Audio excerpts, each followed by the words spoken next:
Hey kids, it's time for another Just Another Fanboy classic episode. This particular entry is episode number 10, which was originally published on Wednesday, November the 1st, 2006. And in the episode, I give Norman a hug. Enjoy.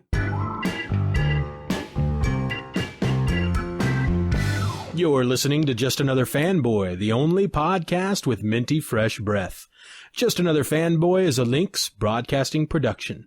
Lynx, like the cat. Meow. Just like a comic book! Just like a comic book! Just like a comic book! Just like a comic book! Welcome to episode number 10 of Just Another Fanboy. The big 1-0. We're talking double digits here, people. Damn straight. Episode number 10 was recorded on October 31st, 2006, and has been dodging little kids in costumes all night long. That's right, fellow babies, it's Halloween. Well, not by the time you're hearing this, but I just came in from taking the kids all over God's creation for a bucket full of candy we aren't going to let them eat anyway. Who am I kidding? They ate it all in the fan on the way home. That's not the point. The point is that it was my stepdaughter's 19th birthday on Monday, so everybody say happy birthday to Abby. And speaking of this great milestone, 10 whole episodes, in honor of this grand occasion, I wanted to just take a moment here in front of the world to swallow my pride and give my most sincerest of apologies to my good friend, Norman, Oklahoma. Norman's not here now. He's actually in the kitchen with Gary, raiding the fridge and eating the meatloaf the wife made earlier. So, Norman, could you come out here for a moment? Could you come out here for a moment, please? See, Norman and Gary don't normally hang out with me here in the living room while I'm recording the show. They tend to hang out in the kitchen, or what they like to call the green room, until their segment comes up. What the heck do you want? Well, Norman, I just wanted to say that I was sorry. You're sorry? I'm sorry for making light of all you have to say each week in the View from Norman, Oklahoma. What, seriously? Seriously. You really bring a lot to this show each week, and it may have taken me 10 episodes to notice, but I'm noticing now, man. Oh, well, thank you. You know, you're not so bad a guy yourself. Well, thank you, Norman. That's mighty big of you. I love you, man. What? I love you, man, and I really mean that. Oh, well, thanks. Well, look, I gotta go now, okay? How about a hug? Well, I don't know about that. Oh, come here, you big lug. Oh, I love you, man.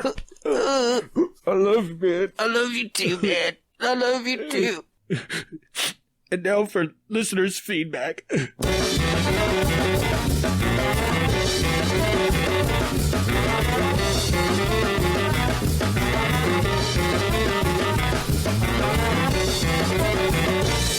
First up is an email from Alexander Dim.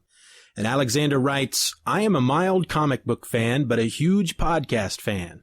I download a lot of podcasts each week, and the same way you and your friends buy a load of comics.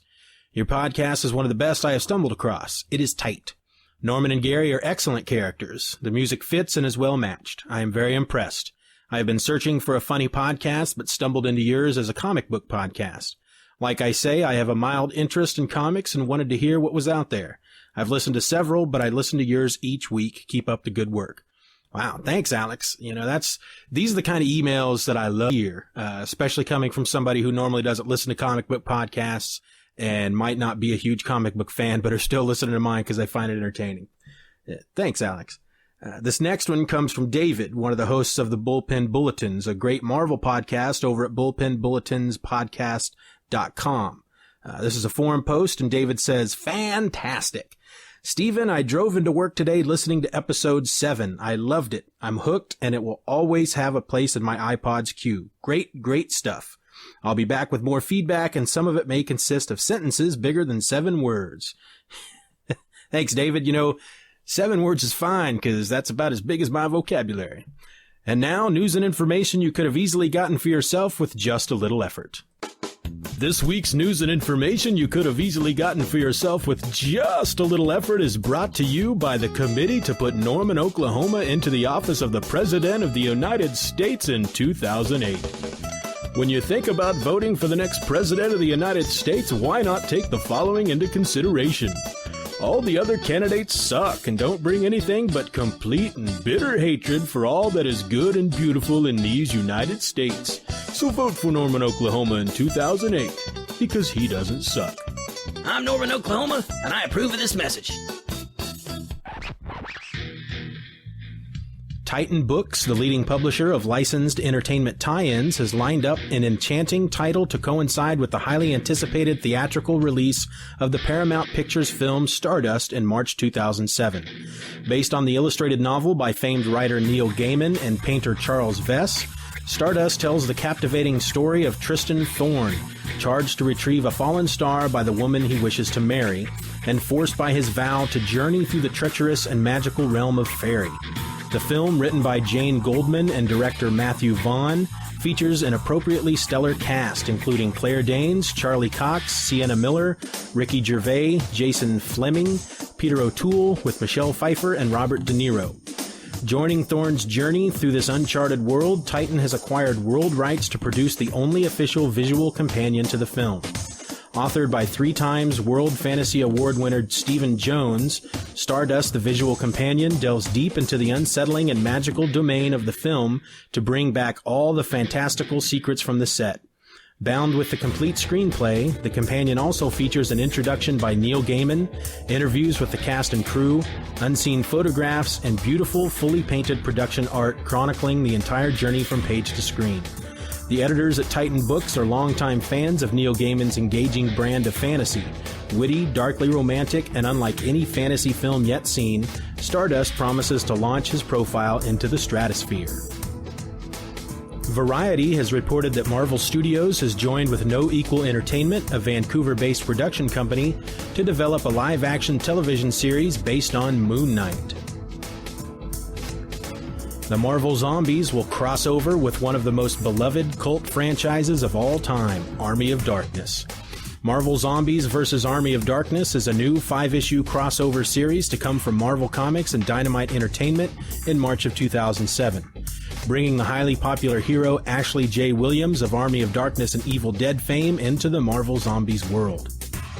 And on DVD this week, It's a Wonderful Life 60th Anniversary Edition, The Kids in the Hall Season 5, Mission Impossible 3, and SpongeBob SquarePants' Whale of a Birthday. And that was your news and information you could have easily gotten for yourself with just a little effort. And now my comic book picks of the week.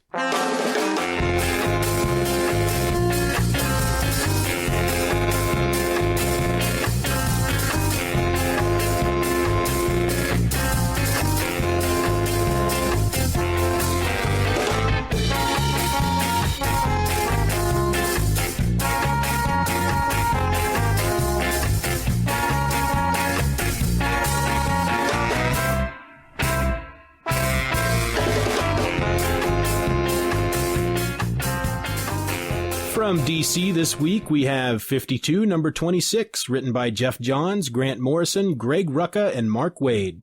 Breakdowns by Keith Giffen, covers by J.G. Jones.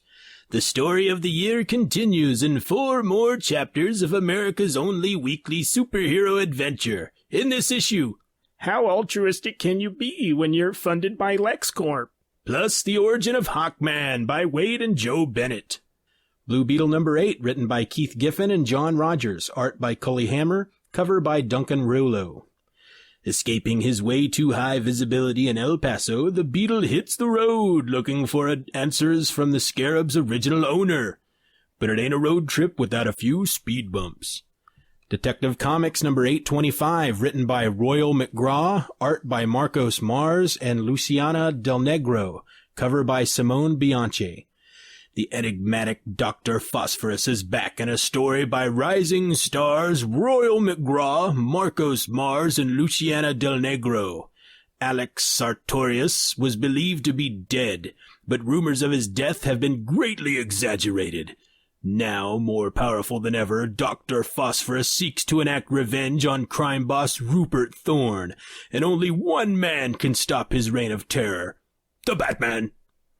Justice League of America number 3, written by Brad Meltzer, art by Ed Benes and Sandra Hope, cover by Michael Turner, variant covers by Chris Sprouse and Carl Story. The reformation of the League continues, and one of the new members comes up against the latest and deadliest of the JLA villains, Dr. Impossible. And he's just one of the many sinister forces gathering to bring an end to the world's greatest superheroes. And for Marvel this week, we have Criminal #2, written by Ed Brubaker, art by Sean Phillips. Leo has reluctantly joined on for the heist to end all heists, but nothing is what it seems, and when this job falls apart, it's in a hail of bullets and double crosses that leave him shattered. What will he do next? Run for his freaking life! But will anywhere be safe when the cops and the bad guys are all after them? And those were my comic book picks of the week. You can view the entire list of comics being released on November 1st on the boards. And I still have my challenge thrown out to one and all to change Stephen's mind. My own little throwing down of the gauntlet to all you indie lovers out there who think I need a little taste of the unknown in my comics reader diet. Just email me or look for the thread on the message board and try to sell me on an indie book that you think needs to be read. If you can convince me, I'll drop a book that I'm currently getting and pick up your recommendation. So if you think you can do it, take a moment to change Stephen's mind. And now the Low Rent Fanboy Tip of the Week.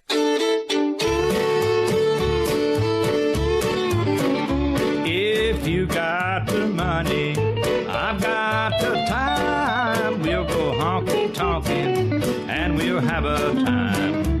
We'll make all the nice spots, dance, drink beer and wine. If you got the money, honey, I've got the time. This week's tip comes from Miss Katonic, I hope I'm pronouncing that right, from the boards, who suggests that the best way for low-rent fanboys and girls to try to read old books without shelling out a lot of cash would be to try to save a little each week and then buy some essentials or showcase editions. Marvel and DC have taken issues from their older books and collected them in giant black and white editions. Marvel calls theirs Essentials, and DC's are called Showcase. Check them out when you get a chance. Miss Katonic also suggests the 40 Years DVDs from Eagle One Media. 450 plus books for $50. You're right, you just can't beat that. And that was this week's Low Rent Tip. And now, At the Movies with Gary, Indiana.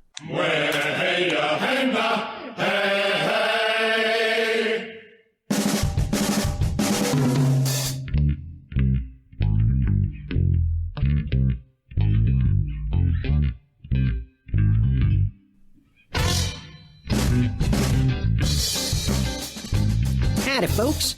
Gary, Indiana here with another contest. But first, I'd like to announce last week's winner. I actually had 2 correct guesses from last week, one from Justin out of Missouri and one from Chris way up in Canada.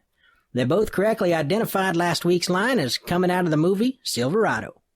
But since I got 2 correct responses and I can only have 1 winner, it looks like I'm just going to have to pull a name out of my hat. So the winner in last week's At the Movie with Gary, Indiana game is... can I get a drum roll, please?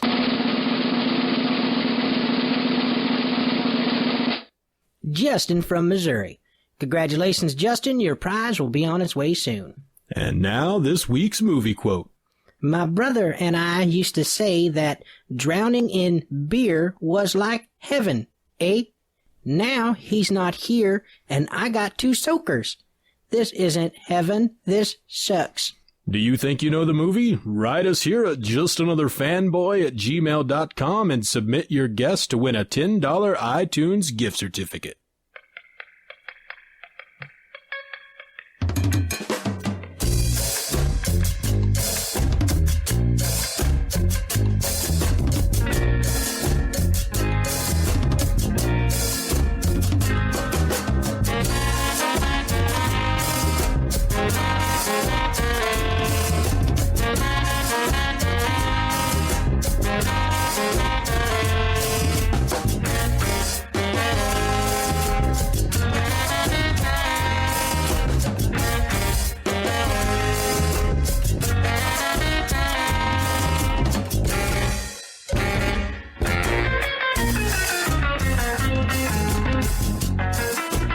This week on Heroes, a spoilerific look at the latest episode of Heroes on NBC.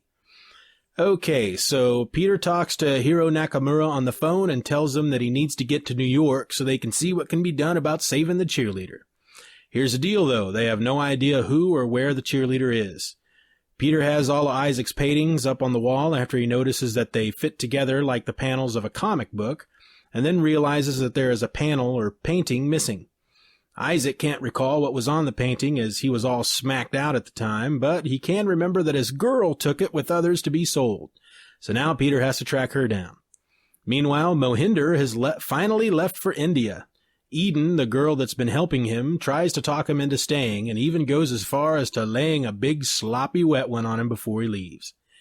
HRG, which stands for Horned Rim Glasses, has apparently contacted Claire's birth parents, and they come over for a visit.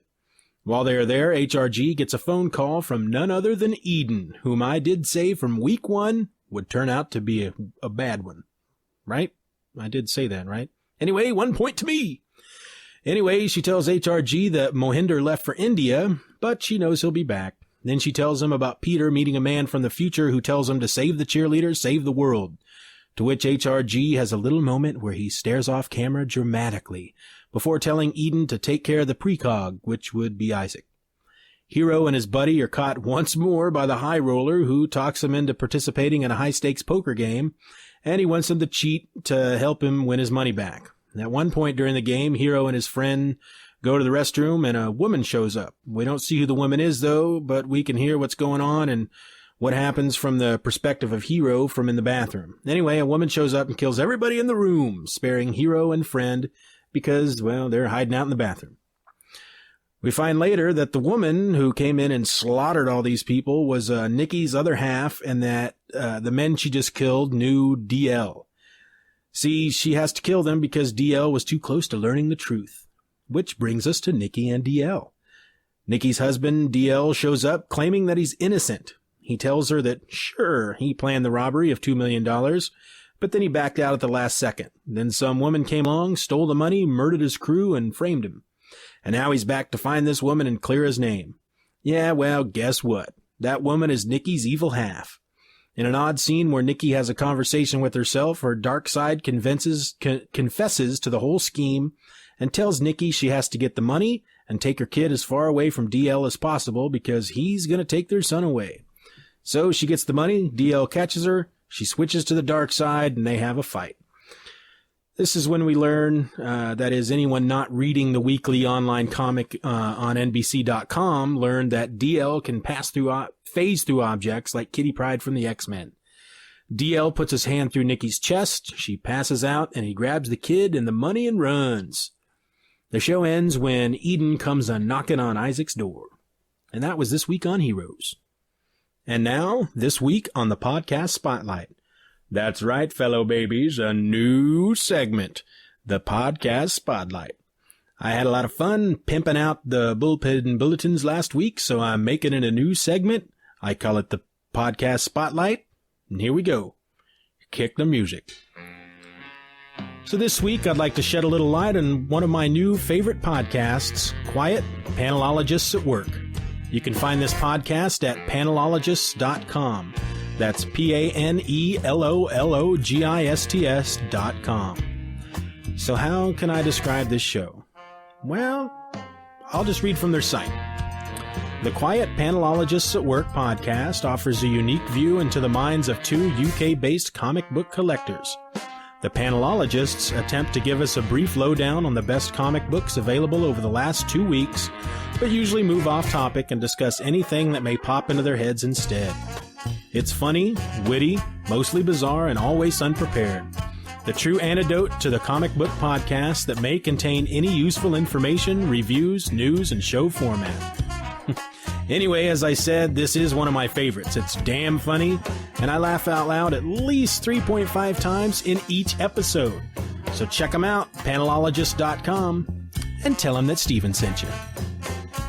Well, I guess that means it must be time for The View from Norman, Oklahoma, a weekly segment in which our resident bitter old fanboy pisses and moans about the comic book industry, or just anything else that generally pisses him off. Ladies and gentlemen, Norman, Oklahoma.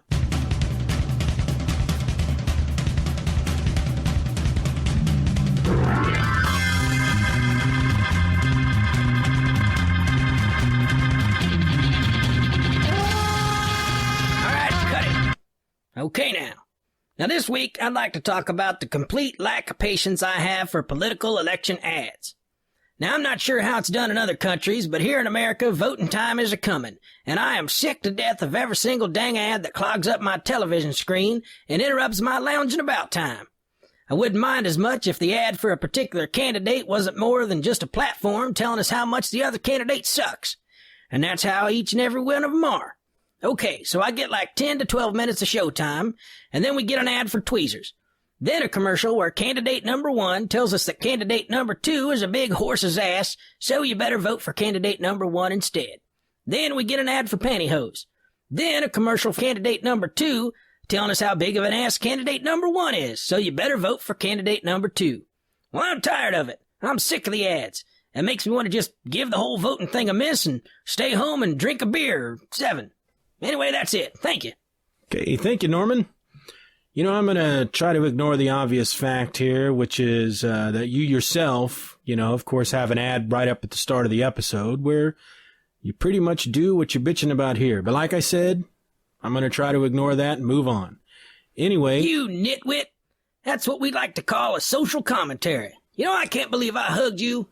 Okay, sorry, Norman. Asshole. Okay.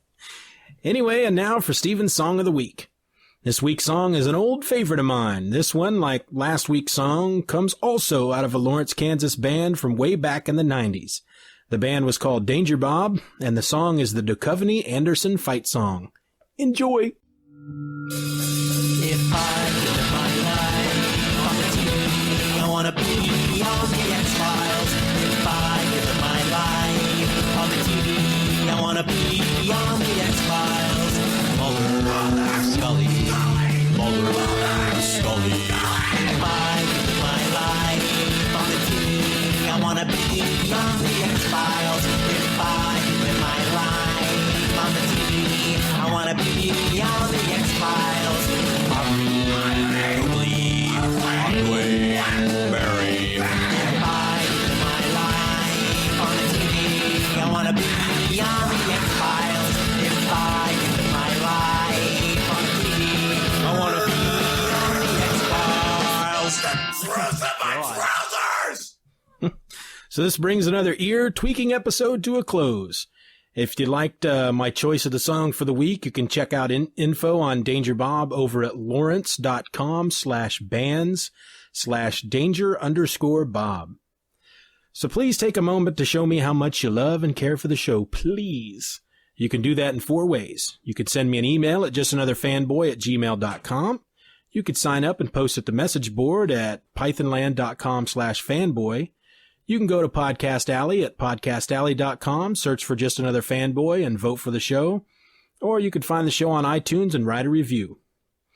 Of course, you could also just be the ultimate fanboy and just do all 4. The theme song for the show is Comic Book by the Super Spies. Find it and information about the band at garageband.com. The rest of the music comes from... boy, I screwed the pooch on that, didn't I?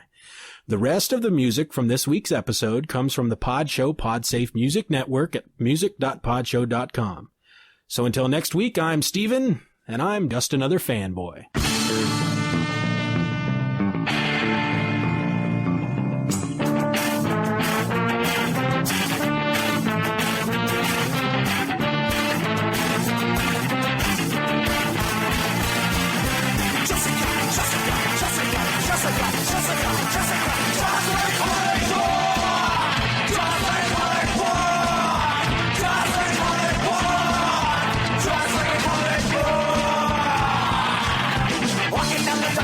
Don't know where I am. Make a movie, take the time to really understand. Shadows move out of sight. Been around to look at that. Now he's gone shadows move. Just like comic book. Just like comic book. Just like comic book. Just like comic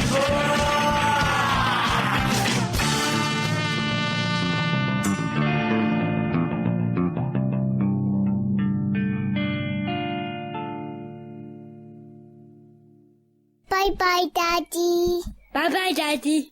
Good job.